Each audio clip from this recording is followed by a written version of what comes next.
नमस्कार दोस्तों। आज तारीख है 23 जुलाई और 23 जुलाई 1906 ईस्वी को ही महान क्रांतिकारी अमर शहीद चंद्रशेखर आजाद जी का जन्म मध्य प्रदेश के झाबुआ जिले में हुआ था। इनके पिताजी का नाम सीताराम तिवारी था तथा इनका पूरा नाम जो था चंद्रशेखर सीताराम तिवारी था, चंद्रशेखर आजाद जी का। और इनके माता का नाम जगरानी देवी था। इनका जन्म मध्य प्रदेश में भील जनजातियों के बीच में हुआ था, जो कि एक गांव पड़ता था भावरा गांव। तो वहां पर भील जो लड़के थे उनको साथ मिलकर इन्होंने धनुष बाण और निशानेबाजी भी सीखी थी। ये इनकी माता जी का तस्वीर है। जो आजाद जी थे नौजवान सभा, कृत्य किसान पार्टी और HSRA से भी संबंधित थे। इसके बाद होता क्या है कि 13 अप्रैल 1919 ईस्वी को अमृतसर में जलियांवाला बाग हत्याकांड हुआ। डॉक्टर सतपाल और सैफुद्दीन किचलू के गिरफ्तारी के विरोध में हो रही जनसभा पर जनरल डायर ने गोली चला दी, जिनमें सरकारी रिपोर्ट के अनुसार 379 लोग, जबकि कांग्रेस की रिपोर्ट के अनुसार 1000 लोग मारे गए। परंतु वास्तविक में यह आंकड़ा काफी अधिक था। इस हत्याकांड के बाद 9 युवकों पर काफी प्रभाव पड़ा, जिनमें से आजाद भी एक थे। 1920 ईस्वी में महात्मा गांधी द्वारा असहयोग आंदोलन की शुरुआत की गई, जिनमें विदेशी वस्तुओं का बहिष्कार किया गया और विद्यार्थियों द्वारा शिक्षण संस्थान का बहिष्कार किया गया। आजाद भी उस समय बनारस के संस्कृत विद्यालय में अध्ययन कर रहे थे। उन्होंने इस आंदोलन में भाग लिया और जब वे पकड़े गए तो उन्हें मजिस्ट्रेट के सामने पेश किया गया। आजाद की कम उम्र और कोई क्रिमिनल रिकॉर्ड न होने के कारण जो मजिस्ट्रेट ने माफ़ी मांगने को कहा और बोला कि माफ़ी मांग लो, हम तुम्हें छोड़ देंगे। परंतु आजाद ने जिला जज के सामने माफ़ी मांगने से इनकार कर दिया।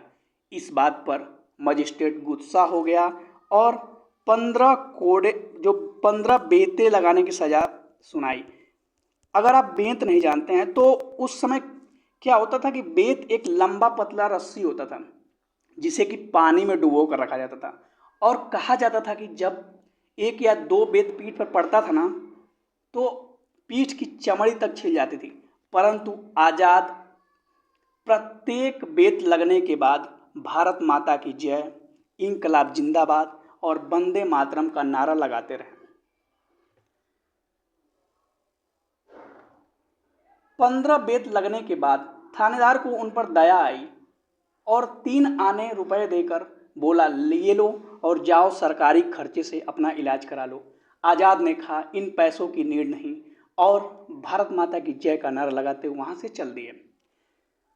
तत्पश्चात 5 फरवरी 1922 ईस्वी को उत्तर प्रदेश के गोरखपुर जिले के चौरी चौरा स्थान पर कुछ लोगों द्वारा 22 सिपाहियों को जिंदा जला दिया गया। ऐसा इसलिए किया गया था कि एक सिपाही था जिसने 4 लोगों को गोली मारकर हत्या कर दिया था। इसी के बदले ऐसा हुआ और ऐसा होने के बाद गांधी जी ने जो असहयोग आंदोलन अपना स्टार्ट किया था 12 फरवरी 1922 ईस्वी को स्थगित कर दिया। इस बात से काफी लोग नाराज हुए और उनमें आजाद भी थे। इसके बाद आजाद ने क्रांतिकारी गतिविधियों से जुड़ गए और उसके पश्चात 1924 ईस्वी में सचिंद्रनाथ सान्याल, योगेश चटर्जी, राम प्रसाद बिस्मिल, राजेंद्र लाहिड़ी, चंद्रशेखर आजाद ने मिलकर कानपुर में हिंदुस्तान रिपब्लिकन एसोसिएशन यानी HRA की स्थापना किया।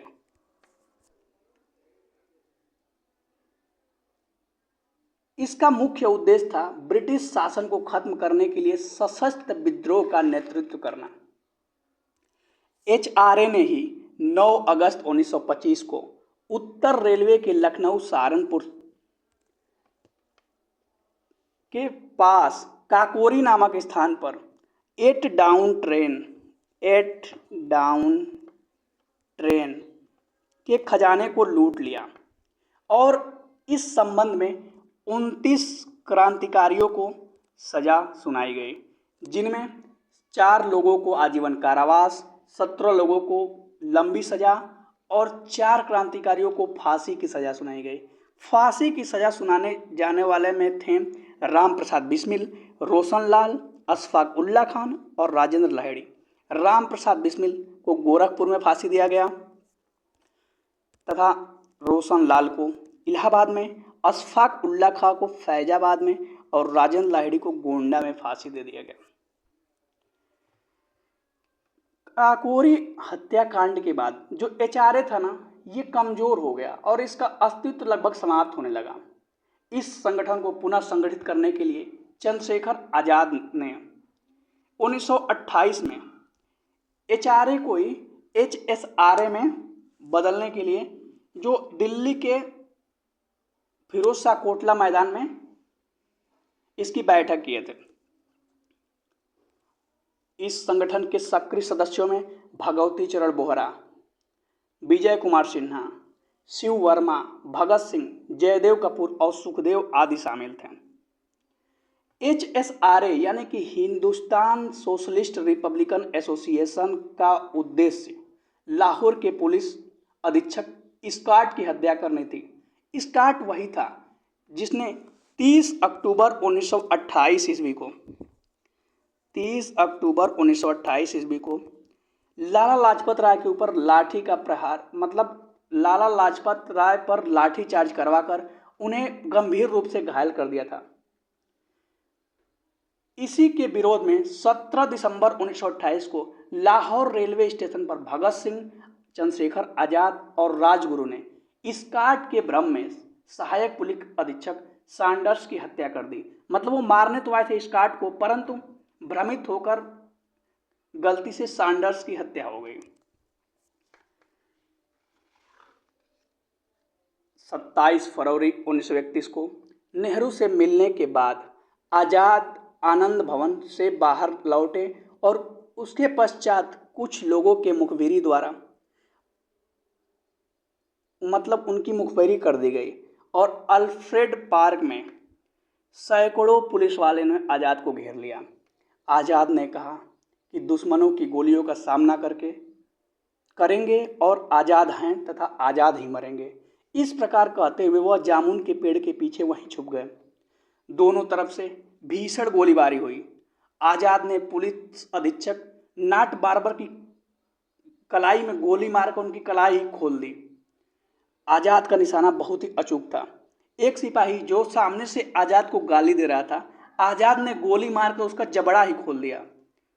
जब लास्ट में केवल एक ही गोली बची थी तो बनारस के संकल्प आज़ाद हूँ आज़ाद मरूंगा को याद करके हंसते हंसते अपने कनपटी पर गोली रख चला दी और माँ भारती को सल्यूट कर अपना प्राण न्यौछावर कर दिए।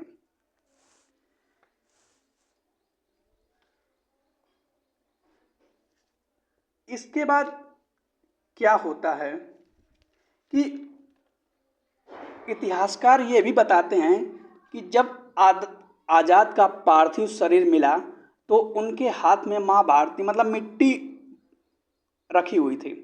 आज़ाद का इतना खौफ था कि सैकड़ों पुलिस वाले में से कोई भी उनके पास तब तक नहीं गया जब तक वे कंफर्म नहीं हुए कि वे देहावसान को प्राप्त कर चुके हैं। रातों रात उस बड़े से पेड़ को कटवा दिया गया और गुप्त तरीकों से उनका आत्मसंस्कार कर दिया गया। इसके बाद जो आज़ाद के ही एक साथी से सदाशिव, उनको काला पानी की सजा हुई थी, वे 10 साल बाद छूट कर आए और उनकी माता जगरानी देवी से मिले। उस समय आज़ाद के जो भाई थे उनका भी निधन हो गया था और पिताजी भी गुजर चुके थे। माँ बूढ़ी हो चुकी थी और अकेले हो गई थी और काफ़ी गरीबी में उनका जीवन व्यतीत हो रहा था। और ये गरीबी आज़ादी के बाद की बात है, मतलब देश आज़ाद हो चुका था फिर भी ऐसा हालत थी उनकी। लकड़ी बेचती थी और उससे जो बाजरा या जौ खरीदती थी उसी जौ को पानी में मिलाकर पी लेती थी। सरकार ने चंद्रशेखर आज़ाद के मां का ख्याल तक नहीं रखा। जगरानी देवी को गांव वाले कहते थे, ये देखो डकैत की मां जा रही हैं। सदाशिव राय ने जगरानी देवी को वहां से लेकर झांसी ले गए और जहां पर 22 मार्च 1951 ईस्वी को जगरानी देवी उनकी माता जी ने प्राण त्याग दिया। भारत के वीर सपूत चंद्रशेखर आज़ाद को हम सभी भारतवासियों की तरफ से सादर नमन।